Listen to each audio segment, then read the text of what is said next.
Welcome to Biz Dev Live. I am so excited today. My name is Cameron Toth, and I am hosting Kerry Flynn Barrett today. She is your HR consultant, the person you go to when you have a problem in your company, you got something going on, you've stepped into it, and now you got to try to figure it out. Hopefully, you're working with her before all that happens so you can avoid the issues. That is the way to do it. We're going to get into all the challenges that you might be having with HR today. Love to see you, whether you're watching live or you're watching later. Comments down here. We'll get back to you. We'll get you some responses. We'll help you with what's going on in your company. So excited to have you with me on the show today. Stay tuned. We'll be right back after the Biz Dev theme. Biz Dev Live, weekdays at 11 Eastern Time. Biz Dev Live, weekdays at 11 Eastern Time. Biz D with C, brought to you by Cameron T. Biz D with C, brought to you by Cameron T. This is business development, not even selling it. This is intelligent. If you watch it, I promise you benefit. Leadership and motivation, empathy and inspiration. Leadership and motivation, empathy and inspiration. Biz Dev Live, weekdays at 11 Eastern Time. Biz Dev Live, weekdays at 11 Eastern Time. Biz D with C, brought to you by Cameron T. Biz D with C, brought to you by Cameron T.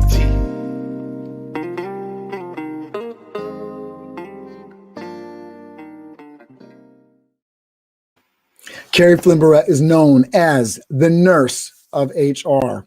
Ms. Flynn Barrett, principal and founder of Flynn Barrett Consulting, LLC, is a seasoned executive with extensive experience in senior leadership roles and leading teams in human resources. Kerry has a full range of experience in strategy, workforce assessment, planning, design, and implementation, employee and labor relations, labor negotiations, employee engagement, effective communication strategies, and relationship building. Prior to consulting, Ms. Flynn Barrett had the role of VP of Human Resources for over 20 years. There's a lot more to say, but I'm going to let her say it. Kerry, thank you so much for being on the show with me today. Thank you, Cameron, for having me. I think we're really going to enjoy ourselves today. Yeah, I think so. And I think we're going to help a lot of people. I know that this is such a challenging issue. From my personal experience, I manage 130 part-time staff, 1 full-time staff. I've had up to 4 full-time staff in the office in the past. And even as late as this year, I founded my business in 2011. I was reading Michael Gruber's The E-Myth, Revisited, and just revelation after revelation.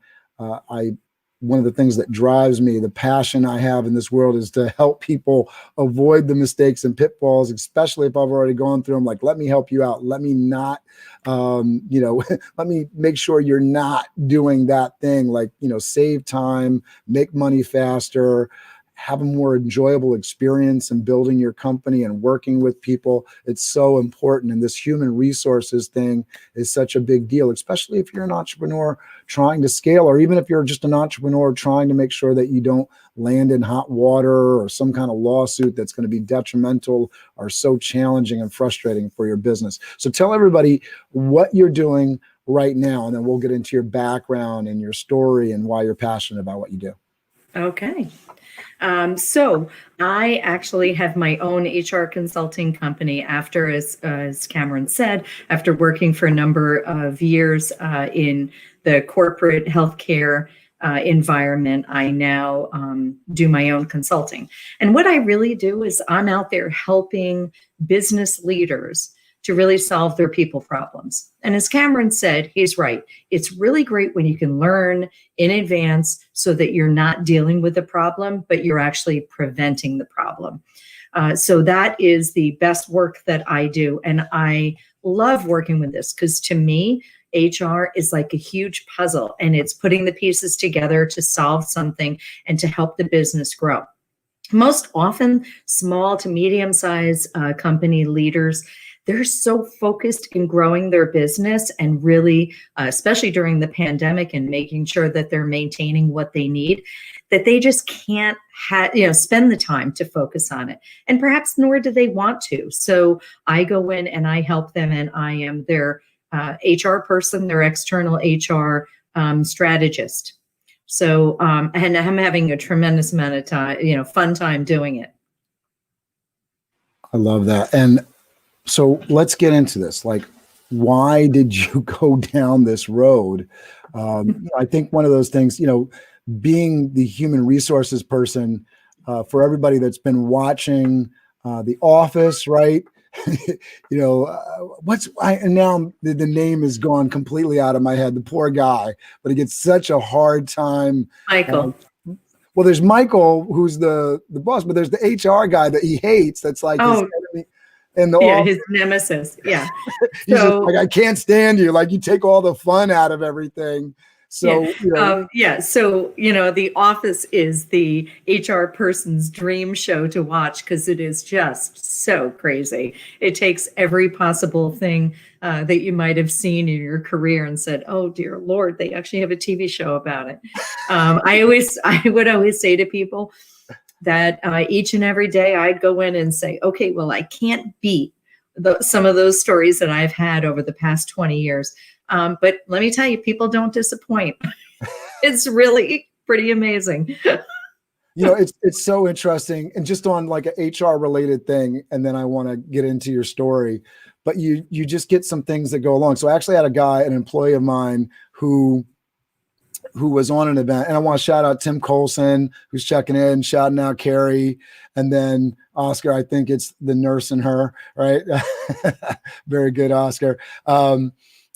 He called me from a gig. So he was working a gig. Now to keep in mind, this is a gig. I probably charge the client, probably $200 or so for this guy to go out. I'm paying him $25. I got my expenses, payroll expenses, all that kind of stuff. Oscar says critical triage. And he calls me after the event and says, oh, I tripped and fell around the house. I said, oh, are you okay? He was fine. But he scratched his watch, and he was calling me about the watch. He was concerned about the watch. I said, okay, what's going on with the watch? He scratched the watch. I said, okay, so okay, I'm sorry to hear that. Yeah, he says it's my $10,000 whatever watch. And the first thought in my mind was, why are you wearing a $10,000 watch to a $125 gig? Like, I just don't understand.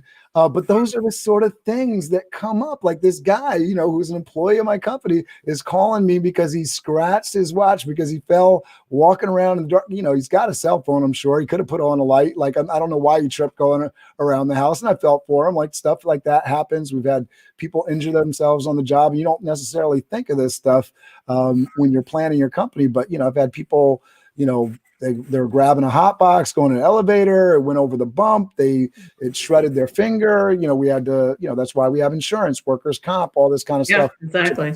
But you just deal with these kind of, I didn't know that was coming. All right, here we go. So talk to us. Why did you start down this road and get into this? Did you wake up like at 5 years old and said, I want to be the nurse of HR? No, I actually didn't. So actually, my career aspirations from the time I was a little girl was to be a nurse. And I am a registered nurse, and I worked for a number of years in critical care and emergency departments. And I had a lot of fun doing it. And it's not that I didn't love nursing. I loved nursing. I happened to have been tapped on the shoulder by a chief nurse at the organization who asked me if I would do a role for her. And so that's what actually brought me into HR. I was doing it through recruitment, and I was recruiting nurses. And I had tremendous fun doing it. And I realized that there is a whole nother world within HR. And I was very fortunate enough to have people who I reported to, who were great teachers. And of course, then went on and got my master's degree in HR from there. But I love HR. I always have. So later on, when it was after I've had my career for a number of years, I had been thinking about going out and doing my own consulting. And I just had the perfect opportunity at a particular time that really worked out for me. And so I jumped in, like both feet in, and have not even thought about it at all. Changing what I've done. I absolutely love it. That's amazing. And so what are the things that sort of continue to create the passionate drive to keep down this road? Well, just like this morning I was on a call with one of my clients, and he needs help with something, and I am helping to give him advice and guide him. And he's counting on me. He's counting on me to help him because he wants to do the right thing. And there's nothing like that to just really, inspire you to want to do more and work harder, which for me, I do. I want to work harder for this client because he is like a sponge. He wants to know what's the best thing to do. That's amazing. And in terms of the situations that you're dealing with, I want to talk to this point. We have some takeaways for folks in terms of, some messages for folks. So talk to us about this whole idea of, HR should be your friend for the entrepreneurs, for the small business owners. And I'm sure even for folks that, are working inside of companies and may not have a great idea of what to expect from their HR department. What should they be expecting so that the folks that are building their companies are setting that up and make sure those pieces are in place to make sure that they have happy, satisfied, right? I mean, anybody that looks into Google a little bit knows that a satisfied, confident, somebody that feels like their company is taking care of them is a more productive employee. Right. So it's, to your point, it's really all about employee engagement. And what do you need to do to get your employees engaged?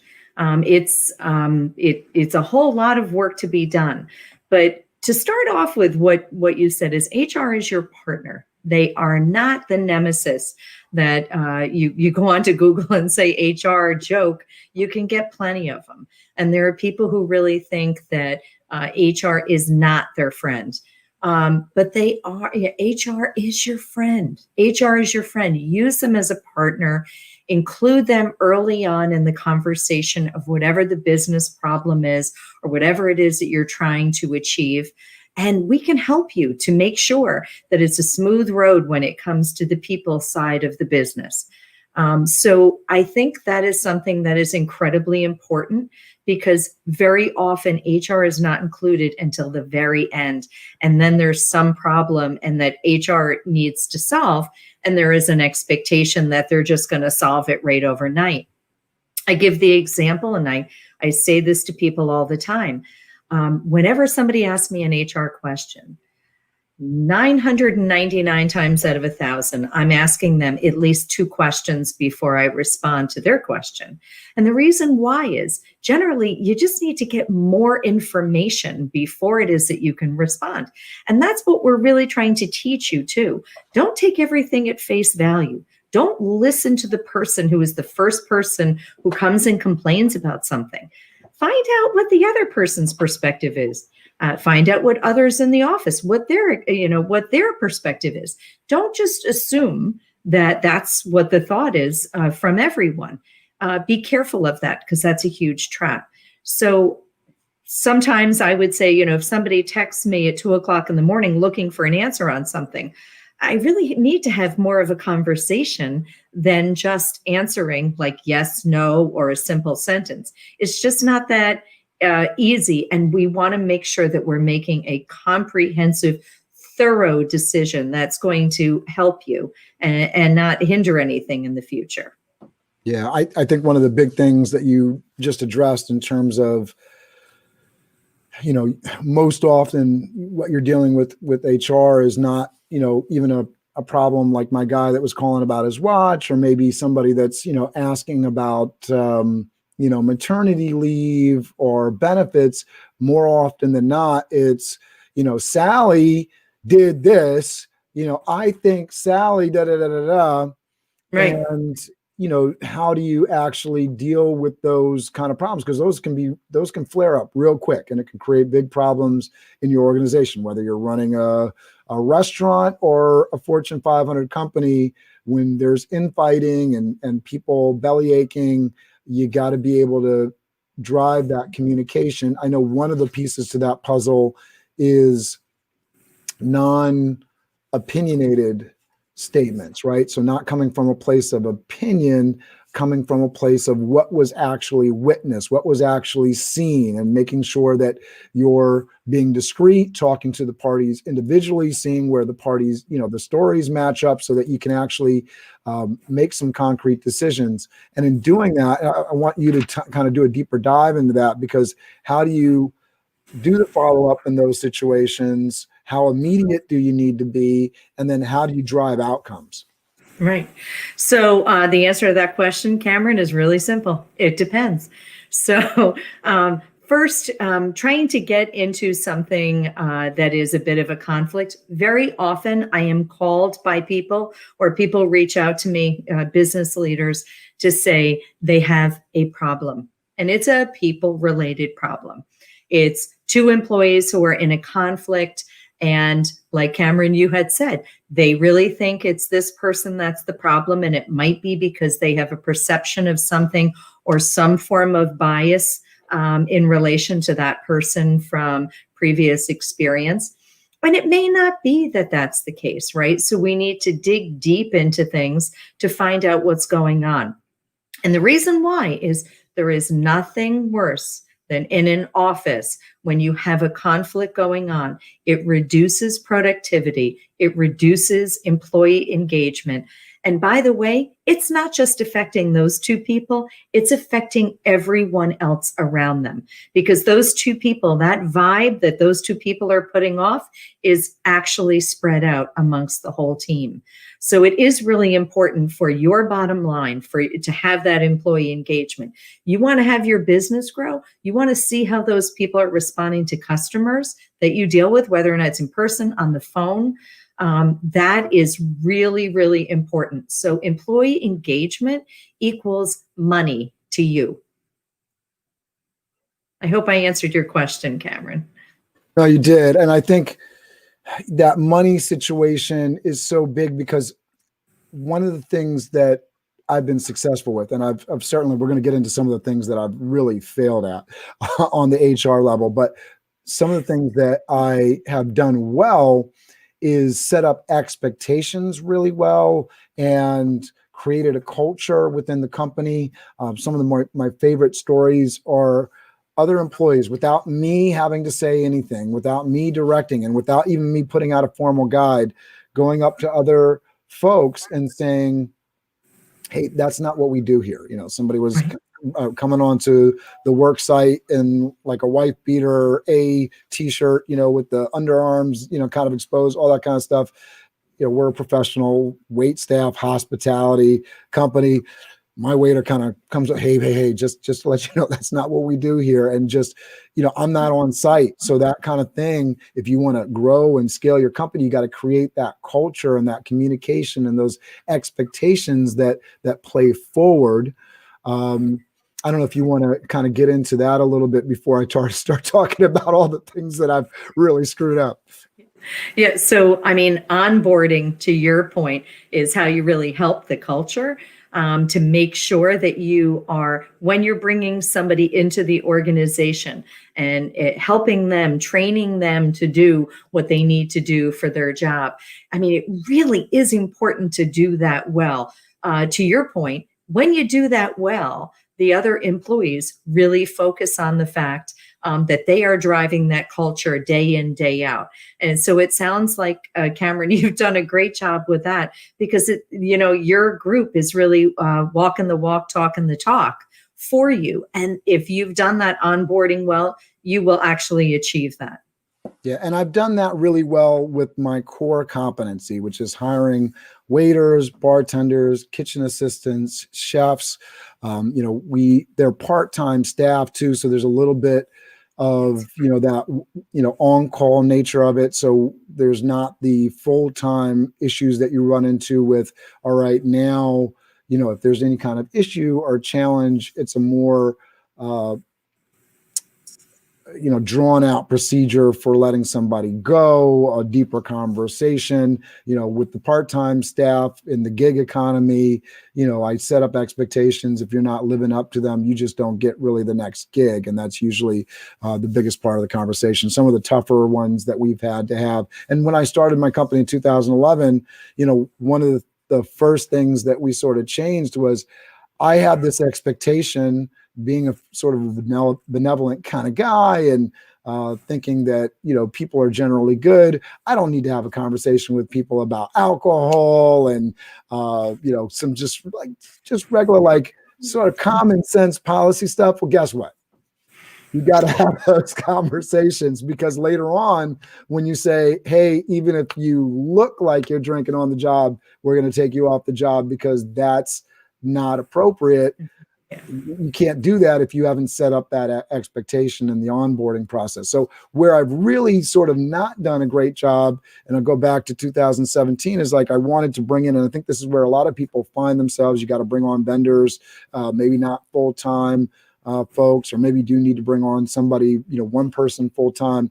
And so instead of creating an internal list from the things that you've been doing in your business, you go and find a generic job description on the web to hire somebody. I wish, we could get the full scale of people and we had people in the room and say, who's done this? Because I know if we were talking to a room full of entrepreneurs, a lot of hands would go in the air. You go after that generic job description, you put it online, and then I'm halfway through the job search process. I've already interviewed some bookkeepers for this bookkeeping job, and I realized halfway through I've used QuickBooks almost every day since the inception of my company. And then I'm halfway through a conversation with a guy. He's a QuickBooks pro. I'm like, oh my goodness, I really need somebody that knows QuickBooks. I use QuickBooks every day.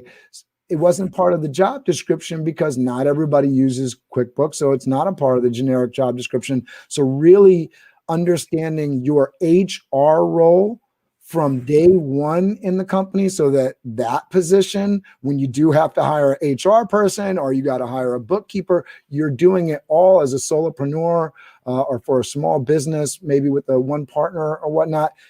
You have to document. And I got all this from just reading the E-Myth by Michael Gruber last year. I was like, where was this book 9 years ago? And unfortunately, I got to say, I've read that book and I know the importance of it, and I'm still not documenting things the way that I can. But for folks that are watching this, one thing that you can do is just, create a document. It might be a one-sheeter you put up on the wall, and just start writing down things about what you do, what software you use, what processes you use. If you do have any kind of system or process, making a note that needs to be documented before you make that hire, so that you can really teach people from a place of power and knowledge, and so that you're not wasting time on somebody else's generic job description that really isn't going to serve your company.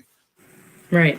Well, I would say, sometimes the generic job description can be something that you can springboard off of. But to your point, you need to then take it and say, here are the generic points. How is it that this really relates to us here at, Acme organization, whatever, fill in the blank company.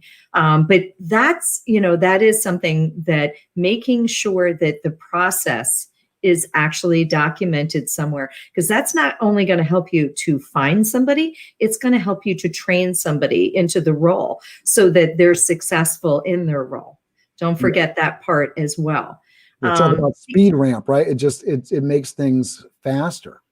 Absolutely. Absolutely. So especially if you have somebody in a department. So let's say you have an accounting department with two people. They handle everything about your finance, everything about payroll, whatever. Even have the one person who is in there doing it every day document the different pieces for you to help you, so that when you go to look for somebody, you actually are utilizing that information directly from the department. That's always very helpful as as well. And the other thing is, involve that person right from the start, because guess what? Who do you think is going to be training that second person? I'm sure it's the first person's going to be deeply involved in it. So that's another thing that's really important. Talk to us a little bit about how you get folks to do this. We're talking a lot about the onboarding process in this conversation. So I know a big part of that conversation is setting up the expectation, but that also, in my mind, is something that is maybe a big part of the decision on whether or not to hire somebody is whether they can commit. If you're truly about growth and you're trying to do things that are benefiting your company, one of those decisions may be, is this person somebody that can document what they're doing and is going to be into that?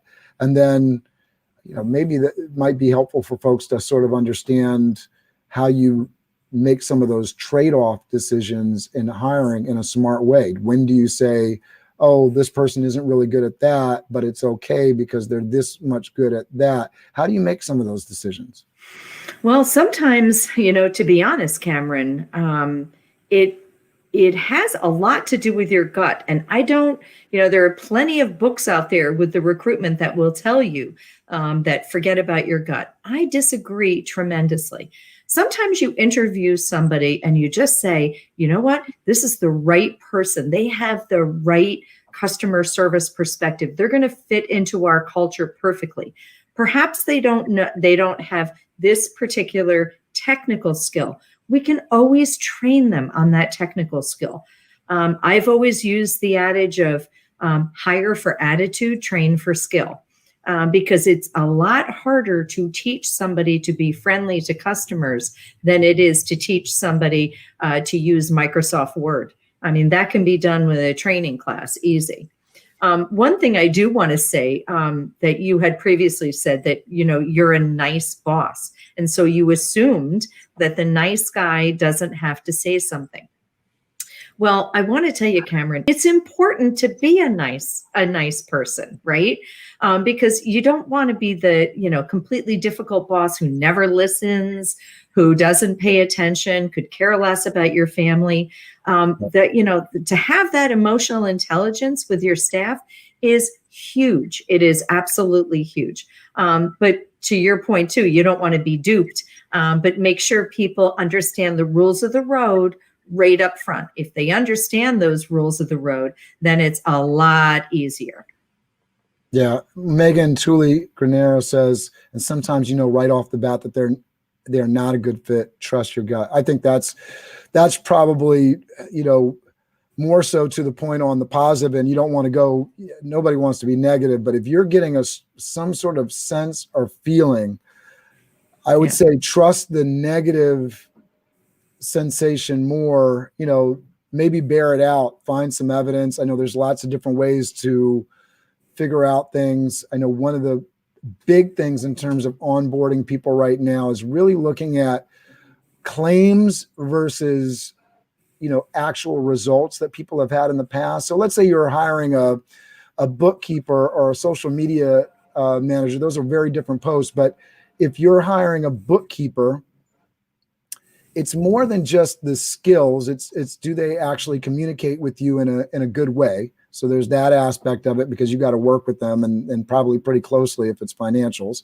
Social media, very different task set, but same kind of thing. Like somebody that's responsible for your brand, and are they going to post the picture of you that you're comfortable with and all that jazz, right? So people that actually have to communicate with you well. So there's got to be that gut instinct there. And then, the example, sorry, Kim, sorry. No, the example I would use with the bookkeeper, to your point, is you want somebody who is really going to delve into the financial piece, right? You want them to be incredibly detail oriented. Mm-hmm. You want them to ask questions when something doesn't look right. So going back to Megan's comment here, when you're interviewing that person, you're going to trust your gut, because you're going to ask them questions that are detail oriented, or to get to what is their detail orientation. It might be something silly like, when was the last time you bought a car? Tell me what you did before you bought a car. somebody who walks right into into the dealership and purchases it without even asking any questions. The person who is in that very detail oriented job like that, you want the person who has researched that car, understood that that car is the best car for them, and the safety reasons or the financial reasons or whatever. That's that type of personality that would be great at that job. So I would totally agree. Yeah. I love that question for two reasons. And I have a similar question for my hospitality staff. And I'll talk about that in a second. But I love that question because you're going to learn two things right away. One, you're going to find out exactly what you talked about. Are they detailed or other? The other part of that is oftentimes during an interview, when someone is asked that question, well, walk me through the process on how you bought a car. A lot of times the response to that question is, I don't know why you're asking me that question. Like, that's not a question. I'm not here to answer that question. And so you get to know right away how this person communicates, and talk about gut check. If that is something that does not like zen in with you, that's not, make sense to you, that is a clear sign this is somebody that does not fit in with your culture, is not somebody that's going to be a good person to work with.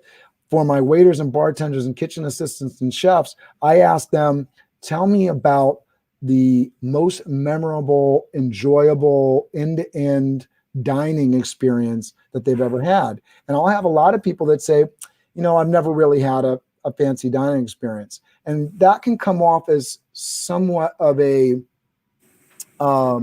inequitable kind of question. But this is the way I look at it.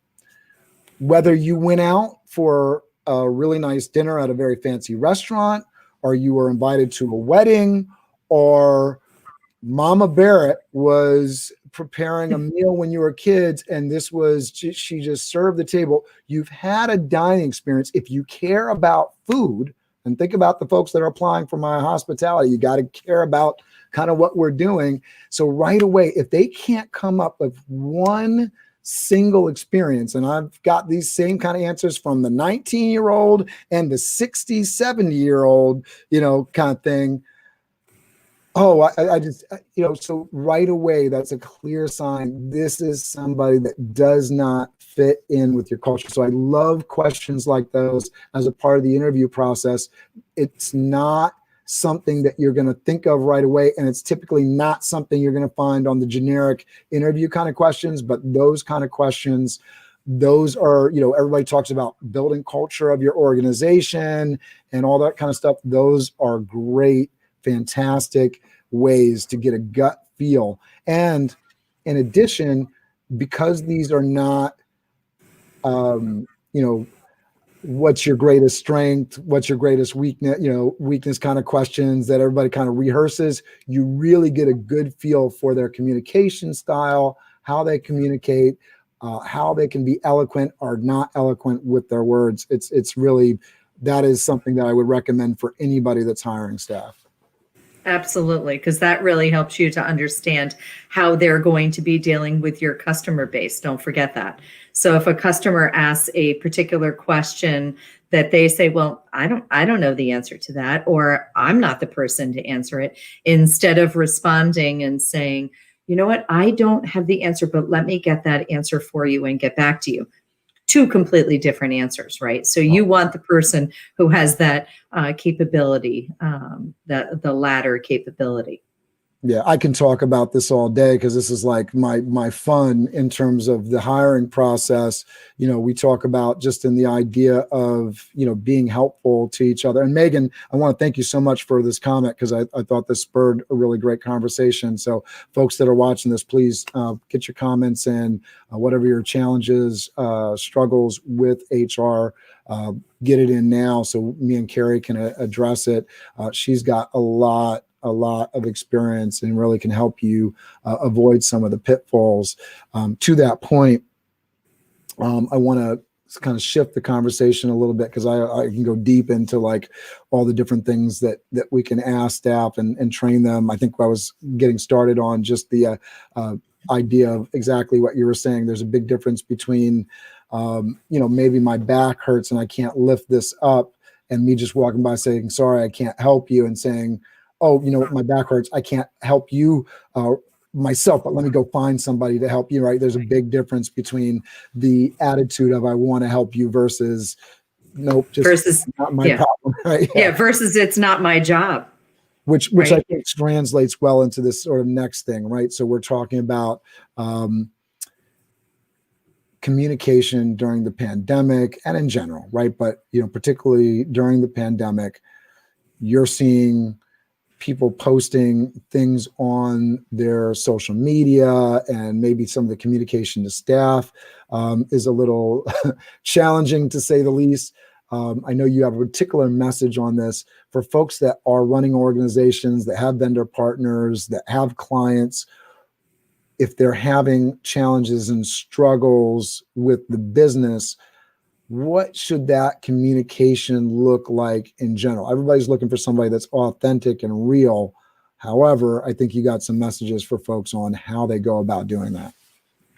Okay, thank you, Cameron. Great question. So if you're a business leader, let's work to separate out what your social media view on your business is versus what your view is that you give your employees. So first of all, if you're posting anything on social media about your business and the business isn't going well, that you have not already told your own employees, that's a huge red flag right there.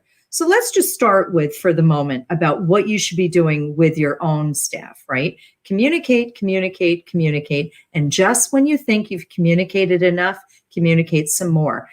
Because the way people receive messages, especially when they're very anxious, they may not be receiving it right away. So make sure you're really communicating. And you're communicating in the vehicle that employees frequently accept you communicating to them too. So if you always use email for that, then use email. That's fine. Of course, direct communication is the best way to communicate things. Not everybody is in the office now because of the fact of our pandemic. But if you are, as much as you can use direct communication, just please do so. Of course, using social distancing. However, the other thing is, so many of the great stories that I've heard is that boss who just picks up the phone to call somebody to say, hey, how are you doing? Are you okay? That is huge. And make sure that when you're out there and showing yourself in social media vehicles, that if you're that business leader, don't keep posting about terrible mental health and mental health issues that might be going on. It may give people the perspective that you're struggling terribly, and therefore they're worried about you. They're worried then about their job. They're worried about the company. If you're posting something about mental health and helping people to encourage them to get help, and helping other leaders to help their employees, that's a different story.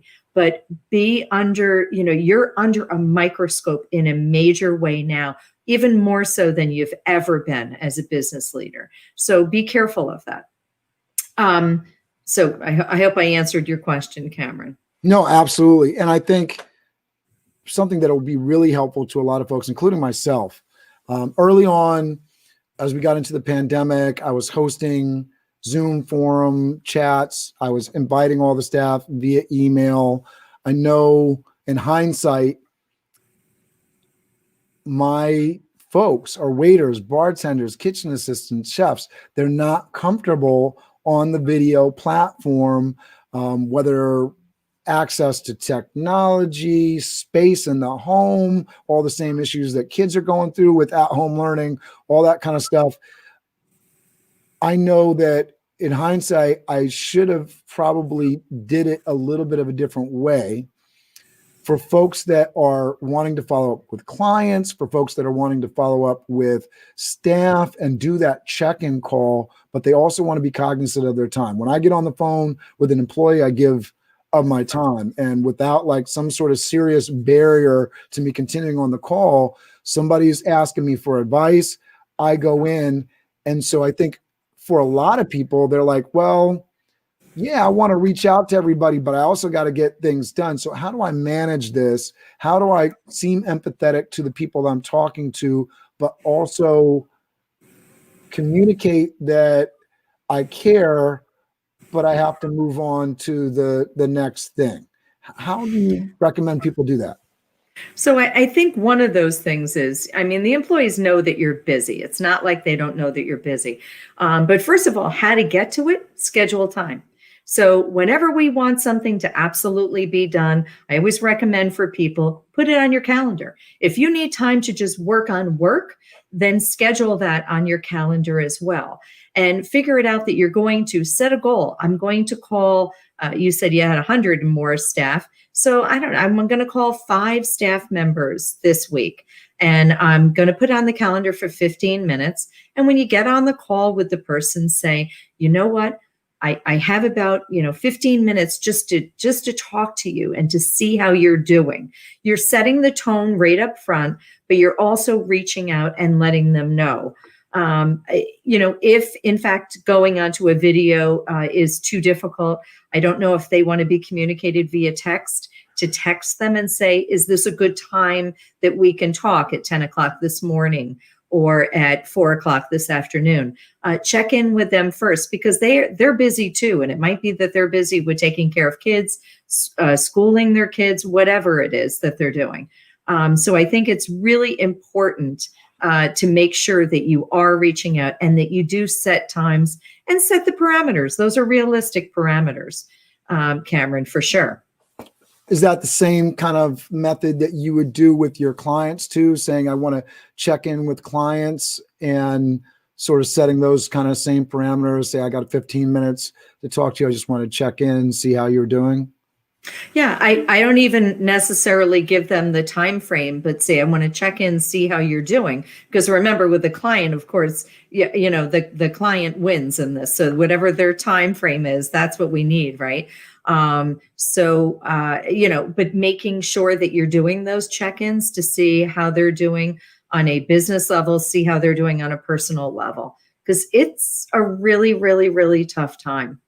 Yeah. And people are struggling in all kinds of ways that they're not making it open to others on. So it is really super important. Yeah, absolutely.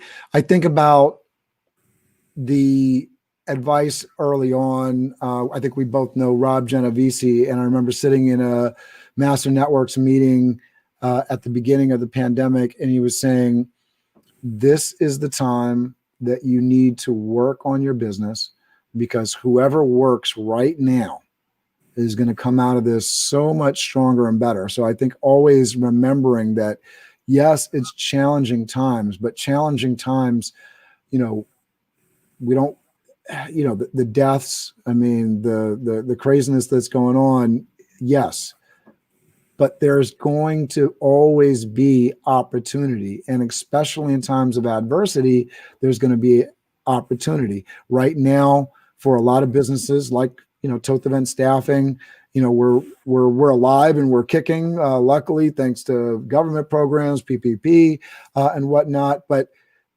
it's for lack of business, basically shuttered. We got a little odd event here or there, but I know that 2021, third quarter, fourth quarter, 2022, these are going to be booming times, and the better prepared I am for these times to come, because we're kind of reliving history. I wasn't alive in the 1920s, but I'm sure alive in the 2020s, and we are going to have some roaring 20s of this decade ahead of us. I don't know if that's going to be followed by another Great Depression. So that's why you want to organize your stuff and make sure you have all your ducks in a row. You're not walking into any HR landmines that are going to derail you and not leave you prepared for the next downturn, financial collapse, challenge, pandemic, terrorist attack.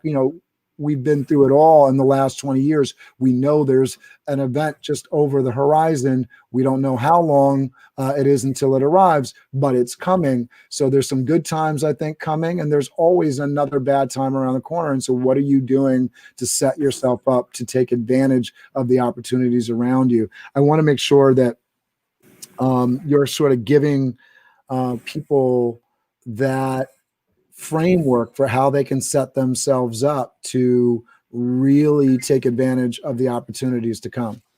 Yeah. Well, I mean, Cameron, for sure. I think everybody who hasn't had their event in the past year is planning on having it next year, or the year after. So think of how many weddings we know of people who were delayed and whatnot. So they're coming back. I mean, that just has to. And when you look at historically in our country, things have come back really quickly. So to your point, what you're talking about is trying to insulate yourself, trying to make yourself, it's almost like working out and getting your business muscle really in great shape. I think Rob Genovese would like that one, the business muscle.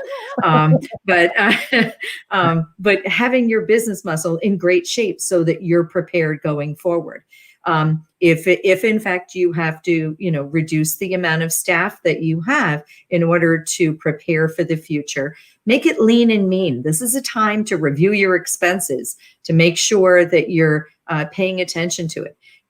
If you're in an organization like yours where you're going to reduce, but you're going to want a lot of these people back, make sure that even though you're not working them now, that you're staying in contact with them, because the boss who does that is the one who's going to get people back.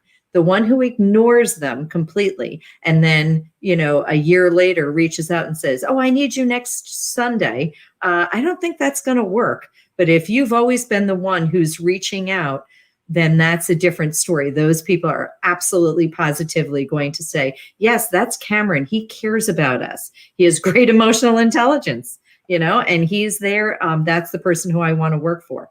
So I think it is incredibly important way for you to help yourself for the future. I was talking to one staff member and I was actually amazed because they work for several different companies. And she was like, "Nobody did it." And I was like, "What do you mean nobody did it?" Like, nobody's reaching out with phone calls, staying in touch. Nobody did it. And I think one of the big challenges, especially with hospitality, is it's sort of a pay to play world. So when the money goes away, these are not typically organizations that have huge war chests. The profit margin is not, an iPhone where, you spend $700 or $1,000 for this iPhone and the company is keeping, 60, 70, 80% of that revenue. These are, sometimes, dangerously close to no, depending on the way that somebody's set up their business, they're making their check. Hopefully, I know for my own business in 2017, we reevaluated what we were paying in insurance costs. And I think this is something that I'd love to touch on before we wrap this up at the top of the hour today. But, just covering yourself with insurance and figuring those things out, because those things can be detrimental. And if you're running a company by the seat of your pants and not doing those things, but in doing those things, there's huge costs that go along with that. They're not necessarily easy to track. We have to look at the number of events, the number of staff that we're sending out over the year, divide the number of events and the revenue that's associated with those events by the insurance we're paying to figure out how much we're actually gaining or losing per hour of sending somebody out of town, because we bill out an hourly thing. So in 2017, we did that review, all the different numbers that go into it, put the office supplies in there, and there was a number that was bigger than the number that we were actually charging our clients per hour. So kind of long story short, we were paying more to send somebody out than we were charging our clients. And that's how businesses fail. That's how restaurants go under. That's how, and why so many businesses will go under with this pandemic, and why there's going to be so much opportunity for anybody that did the hard work of building their war chest, making sure they had their nuts stored for winter, because much like the stock market, you want to buy when the price falls out. You want to buy low, sell high, and there's going to be a lot of low stuff to buy now and the next 6 months, and that's going to be very profitable for a lot of people. So for folks that are watching this, you may not have the nuts. So what are you doing to make sure you have the nuts for the next time around? And then to your point, what are you doing with your staff to make sure you're ramped up? And that's my biggest fear is that we're going to have a lot of calls and we're not going to have enough staff to fulfill it. We're going to leave money on the table.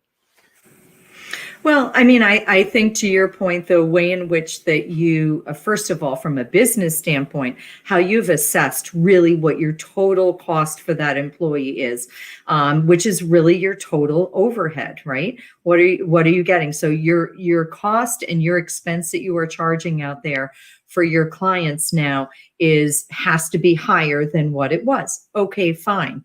But the service that you're providing is better than the next person, right? So then it's worth it. Because sometimes, we all have this, right? Where there's a job to be done and you reach out, somebody is reaching out and asking you, and perhaps your price point is higher than they're willing to pay. That can happen to me. That happens to anybody. But we also know that those are times when we need to potentially, like, again, use your gut as a business person. Sometimes when it's a not-for-profit company or something like that, and I know this is somebody who really needs the help but can't afford the price, I will see what I can do to work with them, to help them. And I'm sure you probably do the same too, right? But the expectations of individuals of clients can be very, very high. You also have to figure out what are the scenarios that you're going to say no to.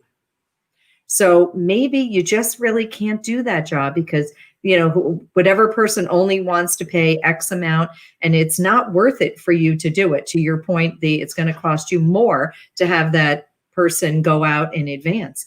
I think whittling down your business into that and really understanding where those business expenses are coming from, whether or not it's through insurances or through the expense that you're paying those employees, that all makes a difference. I work with some people in the nursing home industry, and it's been a real challenge. Part of that is they're not highly paid people, and they're very hard to find. There are not that many people who want to go out and be a nursing assistant. Unfortunately, it's great work, but it's a hard job to do. More demand for it than ever before. Absolutely. And by the way, no matter where the client is, in Illinois, in Wisconsin, in Connecticut, in New York, in New Jersey, it doesn't make a difference. There's a shortage all over the place. And so it doesn't, you have to really start looking at, is it worth it for me? How much do I really need to pay for the right people to be in here working? And you do need to assess that and keep your kind of like eyes on it at all times to understand what's going on. Because it is, and I'm sure for you hiring people to find the right people, maybe they could go somewhere else and make 25 cents more an hour, 50 cents more an hour. But, for you, it's important to make sure that you have those right people doing the job. You probably need less people if you have the right people doing the job. Yeah, I love the idea, that your competition are your mentors and your teachers. Like I think looking at the market that way, because a lot of people are afraid of change, the Uberization of everything. And I think, you're looking at that kind of stuff and you're saying, well, somebody's going to Uber my industry. I'm a bookkeeper. Somebody's going to make, QuickBooks. They're building all these ways to put me out of business. But there's a lot of abundance out there. Going back to what you were talking about earlier in terms of raising the rates, one of the revelations was when we did raise our rates, because I was so nervous about it, right? It was like one of those things where it was like, will Toth Event Staffing continue? Will clients continue to do business with us? We make a majority of our profits from the private home events, but the bread and butter is our corporate stuff because that's what keeps the staff engaged. There's more of those events to go around. That's Monday through Friday work versus only on the Saturday and Sunday stuff. So, to sort of that point, why is somebody going to, have that interchange with us versus go getting a job somewhere else? You got to have some sort of added benefit versus the next guy. And so understanding the competition and appreciating the competition is really important, because we were looking at JibJab, which is a competitor in the staffing space. And so I was, I go out and I work some of the events, and I think that's really important too, especially if you're in the staffing industry, to go and sort of see what's happening. And I talked to some of the guys that work for JibJab, and it was really amazing, because I could sit there and say, oh, my staff is better than their staff. And I believe that to a certain degree in terms of the standards that we set up and everything. But the underlying people, they were people, and they did a good job. Nothing wrong with that. And I was talking to them about why they worked for JibJab and what was appealing. And JibJab does something that I can't do. Now, I think I do things that JibJab isn't doing, but JibJab would, because of the technology and because of the funding behind it, who knows whether or not they're profitable. They're owned by Compass Group, which is my partly owned, right? They're an investor in the product, which is why they're heavily in my, some of my market share. But they're able to pay the staff almost immediately as they leave the building and check out on their app. So, all right, I look at the Chinese restaurant that's not using something like a Square or some other up-to-date payment thing. They got this archaic,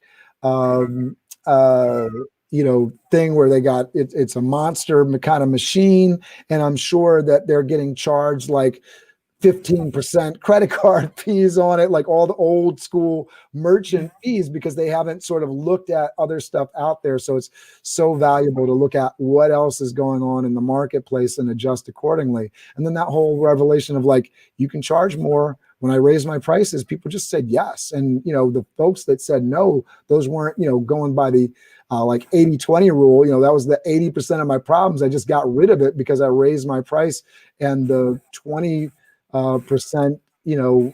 of my business that was 80% of my problems went away, and the 80% of my business I was able to spend more time on them because I didn't have to deal with this nonsense. And we were more profitable than we ever were before, because obviously we were charging enough money, but we actually worked less and made more. Right.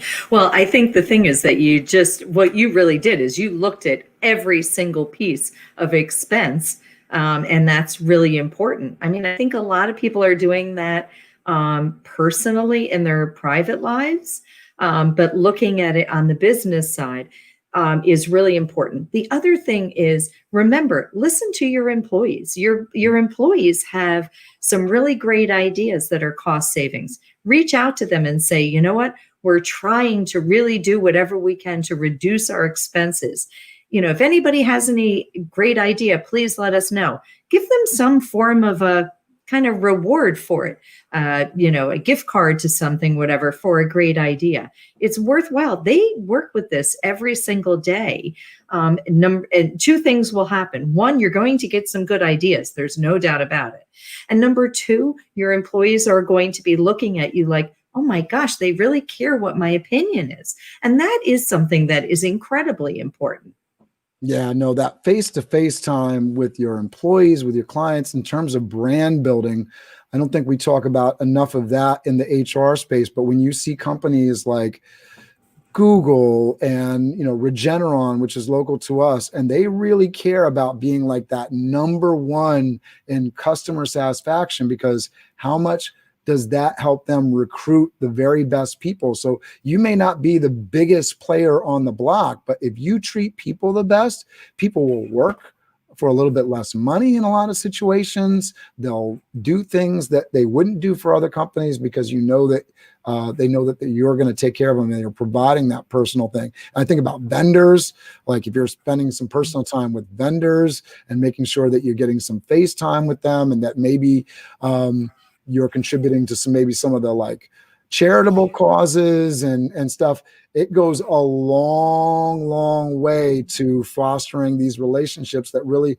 lift up your business. Because I think about, your insurance guy deals with a lot of businesses that can probably help you. And there's a lot of insurance guys that'll be like, oh, I have so many customers that can help you. And then they don't, sort of follow through on that relationship. But what are you doing to follow through on that relationship to make sure that you're front of mind with them. Because for sure, if they're a successful insurance salesman, they're dealing with a lot of different companies, and they can for sure put a good word in for you. But what are you doing to sort of foster that great relationship and communication? I love those pieces of it, because that brand building is so not a part of the human resources conversation. I think especially you can speak to it more than I can, but it's all about solving the problems, not really about the benefit added side of this is how you really, grow and scale and make a blaze a trail. Yeah. Well, it goes back to the old adage my father always used to say, and that is do good and good will come to you. So if you treat your employees right, they're going to come to you. They're going to give back to you, right? And if you're great out there with your clients and with anyone, the vendors like you're talking about, if you're really a great partner with them, they're there for you. They're there for you in the good times and the tough times. So it is something that is really important. Employees look to that. Employees look for that. That's how you get real great engagement, by really helping and giving of yourself a bit. That's awesome. Is there anything else that you wanted to kind of put out there for folks that may be struggling with some of these HR dilemmas? I think just really partner with an HR person. You can always ask a question. You can even go to my website and ask a question. I have a piece there, and happy to chat with people about whatever their question is. If they're partnering with somebody already in HR, if they already have an HR business partner and they don't like what the answer is, by the way, unfortunately, those are a lot of the questions that come up to me. But reach out, talk to people, get some advice. You're not in it alone. Two heads are always better than one. Get some perspective by speaking to somebody else. It's really helpful. Let me throw this out there, because when you said that, it just sort of sparked the idea. I know a lot of people are managing their payroll through ADP and Paychecks, or maybe they have their bookkeeper doing it. They're using different systems. I know a big part of the process for me, whether you're dealing with vendors or dealing with employees, people need their check, and that's a vital piece of the puzzle. There's lots of ways to make fuzzy feelings apart from it, but don't mess with somebody's money. That is the quickest way to downturn. And you have the dual kind of thing. You have the paycheck, and then there's the reporting aspects, the W-2, the W-4, all the stuff that goes into the financial reporting of it, and then the end of the year stuff.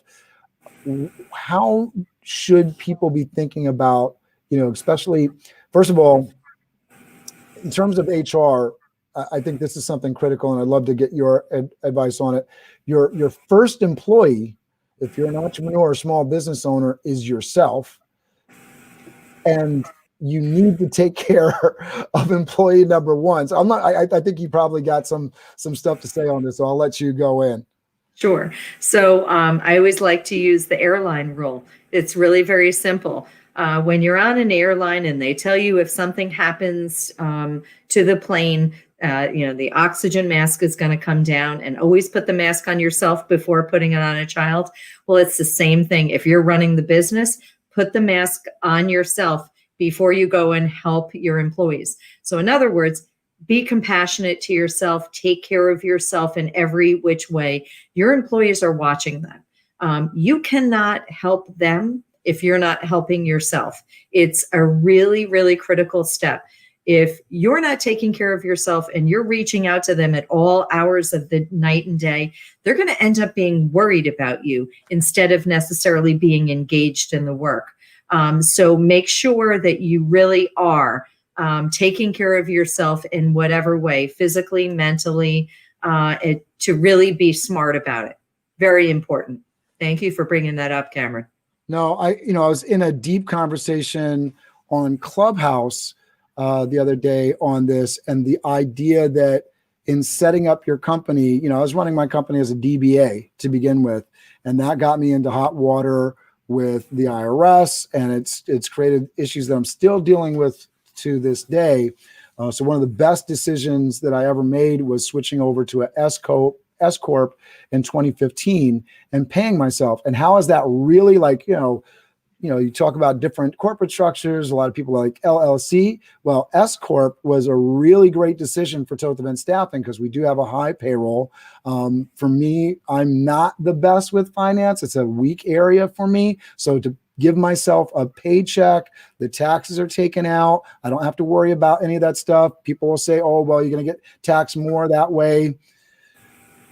I'm just worried about making things work and making sure that I'm not getting into hot water with people. So it covers my bases. And it really worked out in 2020 because I pay myself as an employee. I'm technically not self-employed. And we've heard all of these things about all the difficulties and challenges around the government help that was available for folks that were self-employed, the difficulty around getting a loan. Because I was an S Corp and because they were forgiving the money that you're paying an employee number one got paid this last year.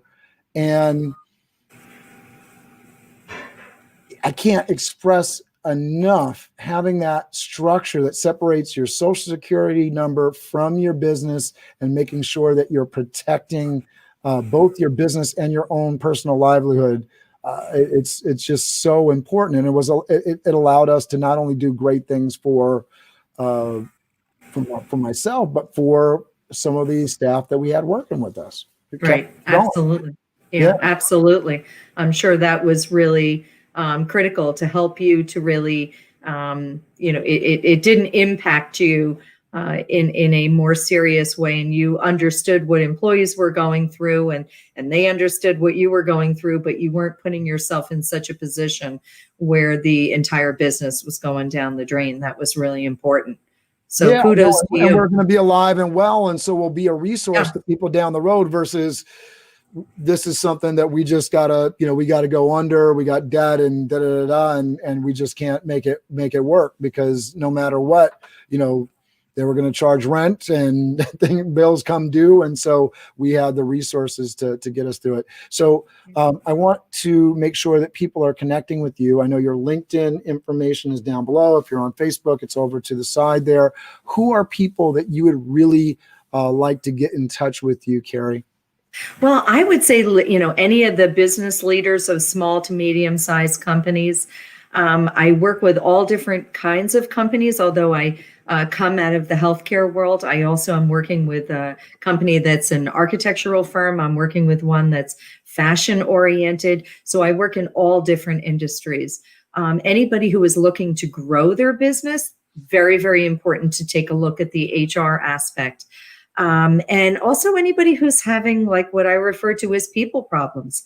This is a very, very difficult time. And there are, even though people are not in the office, there are just as many conflicts that are out there. Conflicts can happen on Zoom as much as they can sitting next to somebody in the office.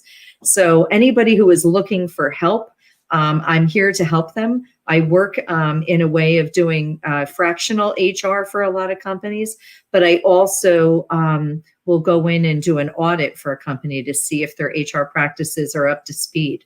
I love going into companies that have a small HR department and to make sure that they are trained best to do what they need to do to have continued business success. So I would say in all those facets, Cameron. That's excellent. All right. So I encourage folks to get in touch with Kerry. I know there's folks that, could probably like right now today, go sign a contract with you and team up with you. I know there's folks that are entrepreneurs, solopreneurs that just need the advice so they can scale their company so that they can partner with you in a more official capacity later. I know that's what we're all about. I'm just going to take one moment before we say goodbye here to tell everybody that we have BizDev Live networking every Tuesday at 12 p.m. Find that stuff on LinkedIn. Find me on LinkedIn. Connect with me on LinkedIn. That is my place. That is my spot right now. You have Kerry's information down below. Please do that. Fridays at 2 p.m. with Steve Spiro. We have the Master Connection series, and I want you to tune into this channel every day at 11 a.m. There's somebody here, including myself, that can help you connect to the thing that you need in your business. So please tune in every day, 11 a.m. If you have not hit that subscribe button, hit the subscribe button hit that bell. In the past, I haven't been as vocal about telling you guys to subscribe, but I believe in myself like I believe in you, that you're special and that you can do it. Tune into this channel. I know I'm providing some value here that can help you out. So hit that subscribe button, hit that bell notification, tune in daily, make it a part of your daily routine. Obviously, if you're doing business and you're making money, tune in later and comment and leave some likes and whatever. But this is something that I know can connect you to the thing that you need. So participate on here, be a part of making the moves that you need to do. Give yourself permission to comment and reach out and better your business. Make sure that you connect with Kerry.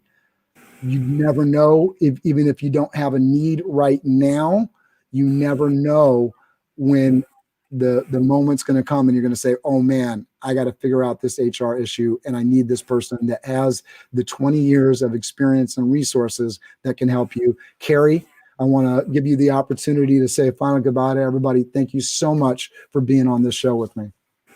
Thank you so much, Cameron, for having me. It's been a lot of fun.